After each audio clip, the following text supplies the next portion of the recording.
Well, here we are, and who would have thought that from a bunch of random samples you'd be able to make a half-decent sounding song.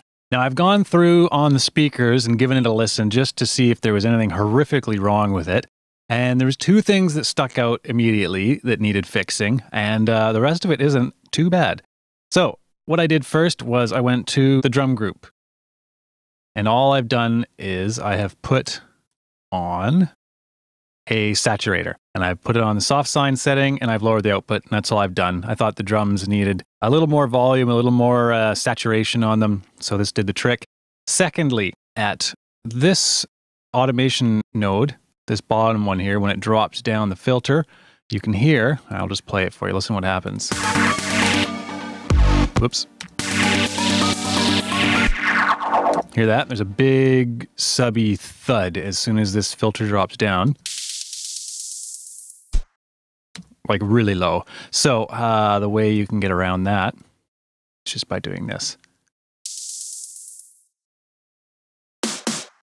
Okay, and so we've got the filter turning off anyways, I believe, after this, but that prevents the sharp thump which happened, and I only picked that up on the speakers. Let's give this a listen. Now, before we do, what I would recommend, if you get to this point, just go through and add some final polish. Do some fills, change up a lot of these places where I've just kind of cut and paste things, you know, where these snare fills are. Change them up, make them a little bit different. It does need a little bit of mixing, but nothing major. We've still got a lot of headroom. If you see, I've put the limiter up here, 3.8 dB, and that's still only clipping peaks by 1 or 2 dB. So if you did a bit more limiting and mixing, you could get this thing sounding really loud. Other than that, the foundation is completely there for a solid track. It just needs a little bit more polish. And unfortunately, the last 5% that sometimes takes the longest. And so that's up to you. That's where you add your originality to it. And, you know, make those fills your own, make those risers your own, make all the effects and everything your own.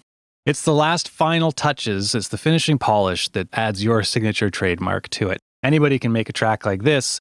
It's how you do the fine details that make it yours. So, with that, let's listen to what we've been able to come up with.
Well, that's it. I won't bore you again with any more of my rah-rah speeches about making it your own.